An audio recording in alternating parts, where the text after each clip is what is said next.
afternoon and welcome to Border Report Live. My name is Rudy Mireles and I am your host here in Harlingen, Texas in the Rio Grande Valley of South Texas. A big special welcome to those of you who are listening right now to the podcast version. If you're just now tuning in for the first time, you can catch up with us on your commute home now because Border Report Live is bringing you real-time updates, expert insights, and voices from both sides of the border in audio form. You can listen now on Apple Podcasts, Spotify, and the all-new, all-free iHeartRadio app. We got a jam-packed show today. Our El Paso correspondent, Julian Rescendez, has got a whole host of different topics to get to a little later in the program. And we're also going to hear from ValleyCentral.com reporter here in Harlingen, Texas, Jorge Vela, who's been covering a pretty big trial this week. The trial of one of the very first executed ICE raids here in the Rio Grande Valley that which the jury just came to a decision on yesterday. So we're going to tell you all about that. Jorge's going to have all the key insights as he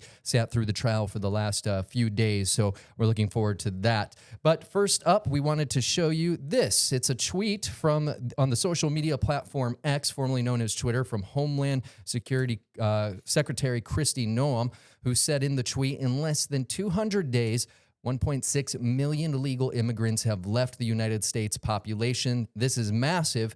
This means safer streets, taxpayer savings, pressure off of schools and hospital services, and better job opportunities for America. Thank you, POTUS Trump. POTUS, if you didn't know, is the acronym for President of the United States. Now, most of the responses to the Secretary's posts have been supportive of those comments. Also happening, what we were just talking about, the owners of a popular bakery in South Texas have been convicted of 2 counts of harboring illegal aliens and the conspiracy to do so. Now, this case is likely the one with the most high profile at the moment in regard to the string of ICE raids that have been happening in this region. Now, the bakery was actually raided back in February, but during the 3-day trial, testimony showed agents had been investigating the owners since last December.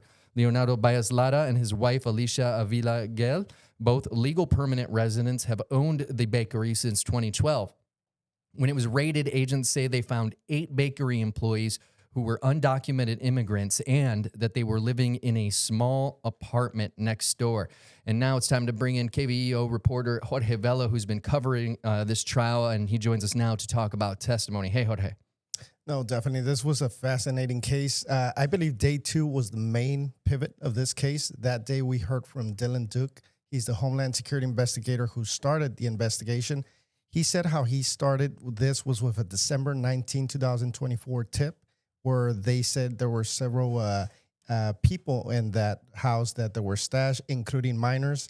It turns out after the investigation, there were no minors inside, but he did start investigating, doing private work, checking out the facility since that day. And then on December 31st, he even saw how some people were cooking a carne asada or barbecue outside of that place, which was all fascinating as he collected all this evidence.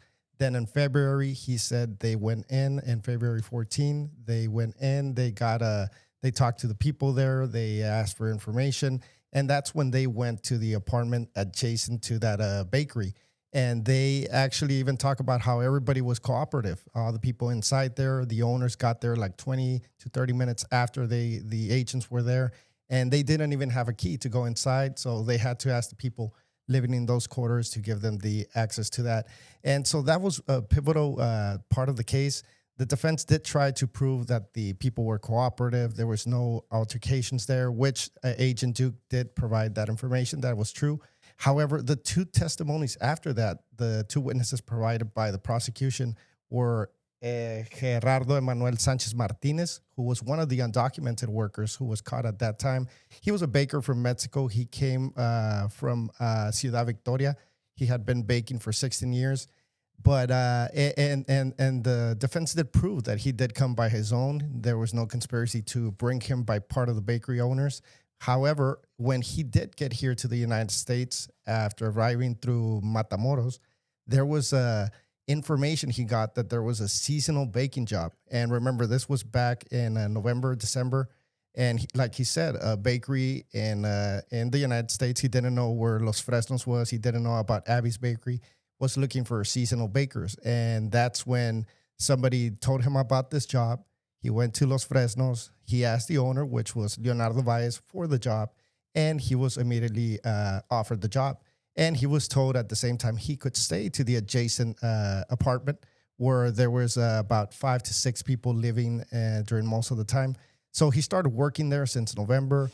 He stayed there through December and everything. But some information that the prosecution did point out was that the conditions were, the cleaning was done by those people living there, but there was no fire extinguisher. There was also no hot water. That was really interesting. That's something the prosecution really tried to put out there, that their conditions were not that good.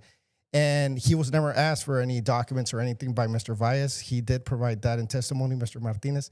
Now, the second witness, the other undocumented worker, who was Roberto Ibarra Otero, now he did provide much more testimony. Both of these testimonies, by the way, were like 2 hours and a half of pre-recorded testimony. So it was pretty long. But Mr. Otero did say he did work at that bakery while he had a tourist visa years before this. He had been working there since 2015, 2016.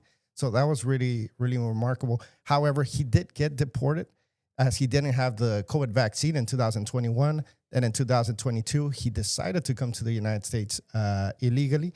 And that's when that was actually one of the most defining moments, as the prosecution asked, then why did you return to Abby's Bakery? And he was like, once I did cross, once I was at this home where the people were there stashed, he said, I called Mr. Valles and he picked me up. I think that was a definitely defining moment in the case. And then on the third day, we were supposed to hear from the son of the bakery owners, but the defense rested and it immediately went into deliberations. And in less than 4 hours, the jury came out with a verdict.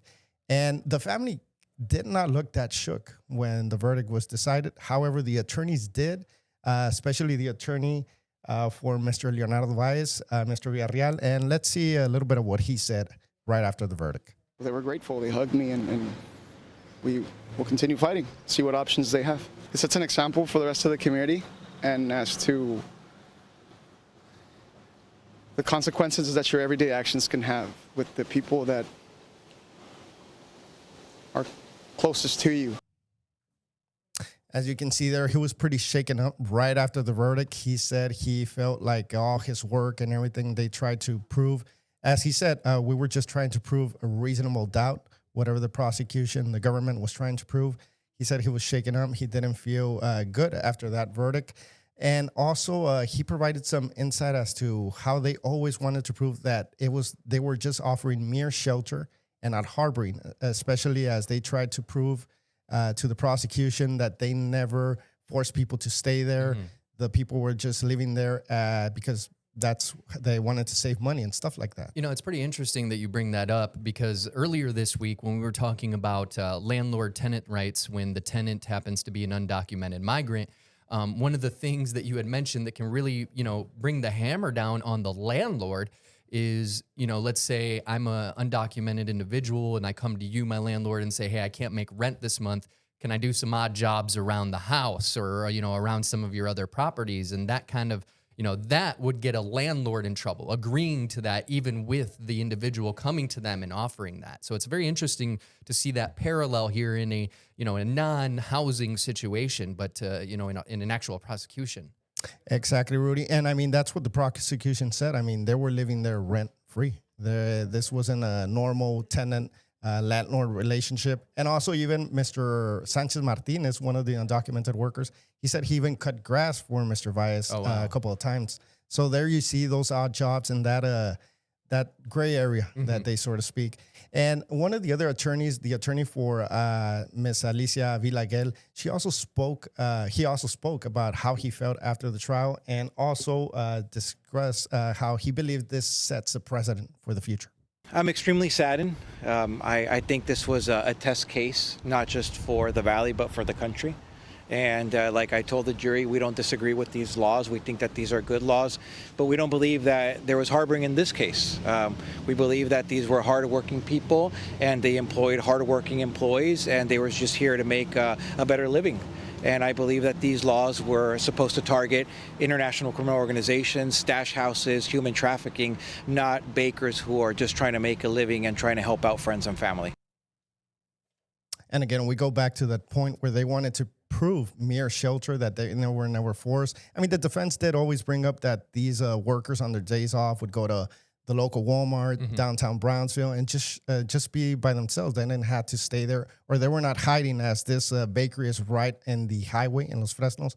So that was a main point. But the prosecution said, I mean, they did provide rent, food, and stuff like that, all for mere financial gain. And I believe that was an argument that the jurors and had it for the verdict. I find it interesting, too, that the attorney for Ms. Villarreal, he's not arguing that the laws are wrong. He just thinks it's an incorrect application of the law. Exactly. He was talking about the definition of harboring. That's one of the main things they tried to convince the jury of, that Congress leaves that definition open to public, open for juries to decide. And he said at harboring is when you hide people, when you conceal them, when you try to take them off from public view. But due to the fact that this apartment only had one entrance, which was the front entrance from the bakery to that apartment, he said there was no way these people were trying to hide these people, as it was just public view. And he also said the thing about the barbecues, that people were there all the time. And that was definitely one of the chief arguments they tried to prove, but weren't successful. Really quick, before we get into some more questions, I just wanted to ask you, do we know what's happening with the two individuals that provided that video testimony? Yes, they signed an agreement that they stayed in custody for 45 days. After those 45 days, they would be deported back to Mexico, but there would be no criminal charges against them. And I don't know if you know this, but does that mean they have a chance to actually, apply for some kind of residency? I would assume so, since there was no actual criminal charges. I actually did text an attorney yesterday to ask this very question, and he said there's the chance, due to the fact that there's no criminal record when it comes to them. The gentleman Otero, who was deported because of not having a COVID vaccine, I mean, he was not deported because he was working here. So yeah, I believe both have that chance. All right. And lastly, just one more question. Do we know whether or not those owners are going to stay in custody, or what happened after the verdict? Right after the verdict, the government, the prosecutors, did ask the judge to take them into custody immediately. That did happen right there. However, the judge, right now they're out on bond. The judge did say to the government that he objected. He didn't believe that was necessary, and did tell Valles and Avila Gel, as they approached the bench, that they could stay out on bond as they were sentencing, and they're going to have meetings every 3 to 2 weeks with probation officers as they wait sentencing on November 18th. And do we know what the deal is with the bakery itself? From what it was heard there, the son is right now managing the bakery. He was going to testify on the third day, but he did not. He wasn't called by the defense.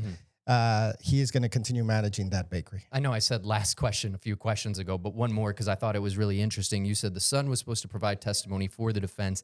Did the defense call in any witnesses whatsoever? None at all. So it was just a really quick wrap. I mean, how long was their part of the case, do you think? It was just a morning, right? Their part of the case was actually, I would say, about 5 minutes. Oh, wow. It just, they brought in the jury. They sat down. They just said, hey, is the defense ready to begin their case? And both attorneys for Valles and Avila Gel said, we rest. Interesting. No wonder that, and not much to deliberate on for those jurors. It only took a couple hours to bring back those guilty verdicts. Well, thank you so much for your reporting on this, Jorge. We appreciate it. And I think we're going to talk to you again next week about some stuff that you're currently working on. So we'll check back in with you next week. Thanks again. But stay at home, or you at home rather, stay with us, because after the break, we're going to bring in our El Paso correspondent, Julian Rescendez, to talk about a lot of things, including some new travel advisories to Mexico. Stick around. Border Report Live is back in 1 minute.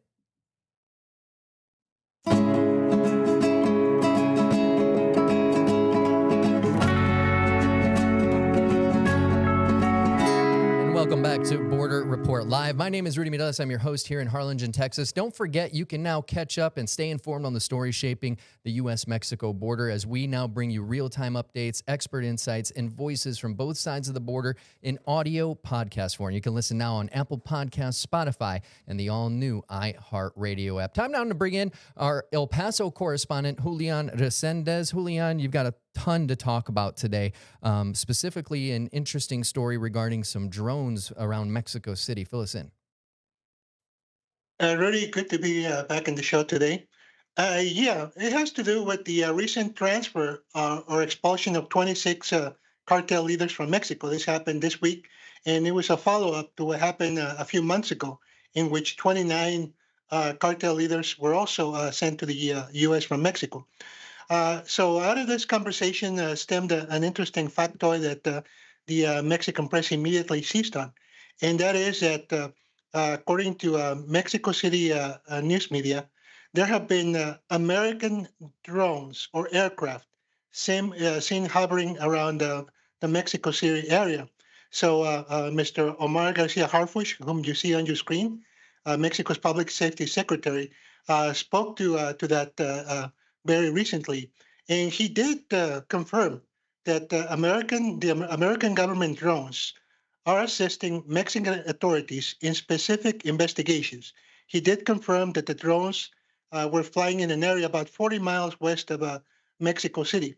Obviously, there were some questions about why is Mexico allowing this, and he emphasized that, hey, this doesn't have to do with Mexican sovereignty. It is being respected. They are here because we asked for them. But still, many questions are surfacing regarding just how far the U.S. is pushing Mexico when it comes to cooperation in law enforcement, in the capture and extradition of cartel leaders. Among the 26, the group of 26 that was transferred this week, we have a gang leader for the Jalisco cartel who was allegedly in charge of bringing in cocaine from South America. And as we have reported in the past 2 years, some South American countries have had a bumper crop of coca leaf, which leads to cocaine. And that's the reason why, in the past year, especially in the US, we have seen an increase in seizures of cocaine. So that's one of the leaders that was extradited. Here we see some footage from the Mexican government about the extradition, which they are calling expulsion, not extradition. And that's an interesting point. And it leads me to this. A lot of these alleged criminals had court orders against their extraditions. They had stays from Mexican courts.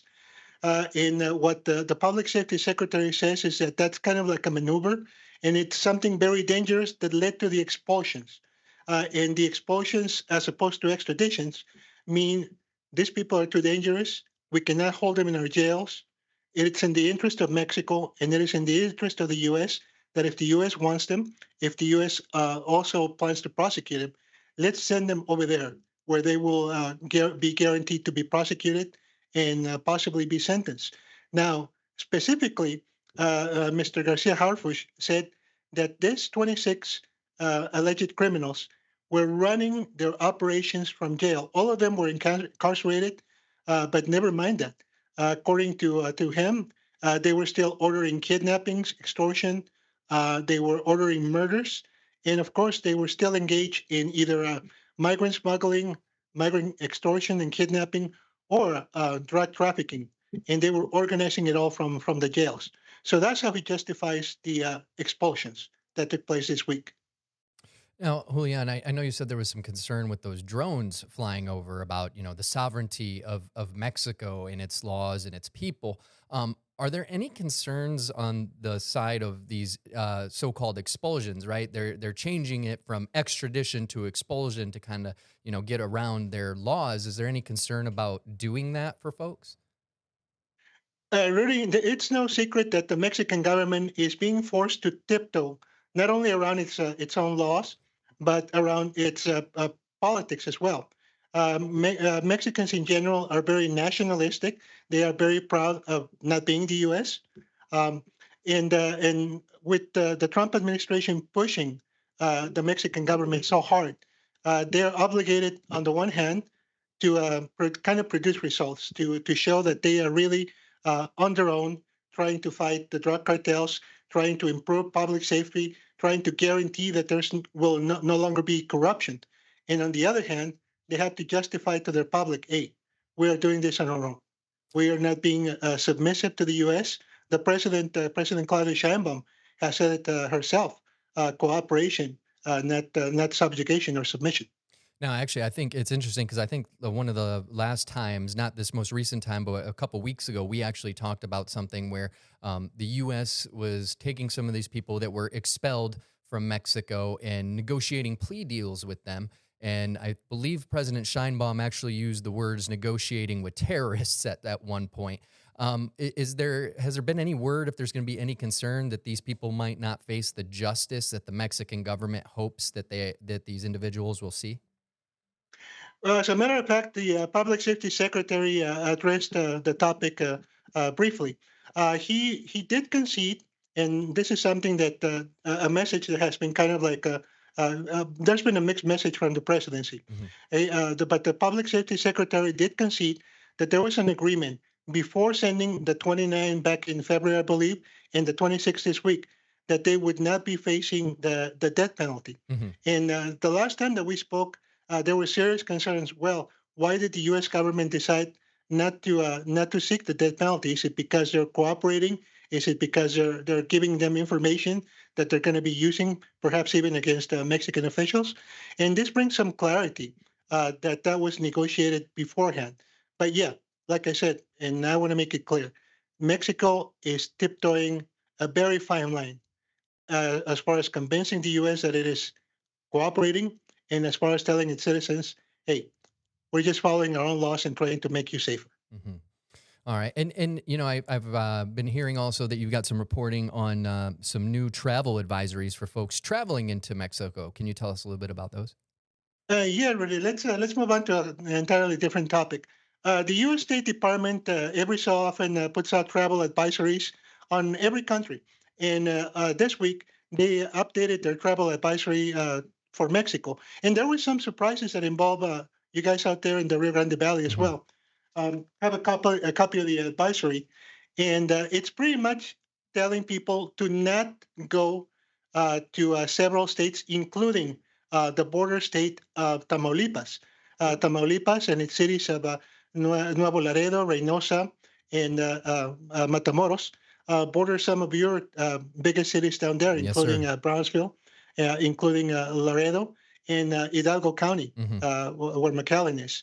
So that was kind of surprising. And what I am hearing today from the Mexican establishment is that this was kind of unwarranted, that it's going to have grave repercussions to their commerce, and that in a way it is exaggerated because they claim that every day thousands of people cross the international bridges back and forth, and nothing really happens to them. They tell me, especially those that have businesses or that are well-to-do, that their neighborhoods are safer than neighborhoods in big cities in the U.S., such as Chicago or New York. But the reality is that the State Department is citing some very real concerns. In Hmm. Tamaulipas, specifically, the drug war between the remnants of the Zetas, which now are called the Northeast Cartel, and some of the gangs associated with the old Gulf Cartel. Further, the State Department says that in many of these shootouts and in many of these activities of cartel on cartel, third parties, innocent civilians, either get hurt or have their property vandalized. There have been cases in which streets or avenues, highways have been blocked off by one faction or another. And then all of a sudden they start getting people out of their cars and torching them. And specifically, the State Department is citing that in Tamaulipas, in the cities that I mentioned in Tamaulipas, there have been confirmed reports of armed people, armed criminals, patrolling. That's the way they use patrolling the streets of Tamaulipas, which means that they believe that they present themselves as having the control of those portions of Tamaulipas, not the government. All right. Well, thank you so much for your reporting today, Julian. Our El Paso correspondent, Julian Rescendez, joining us. Stay with us. Border Report Live is back in 1 minute.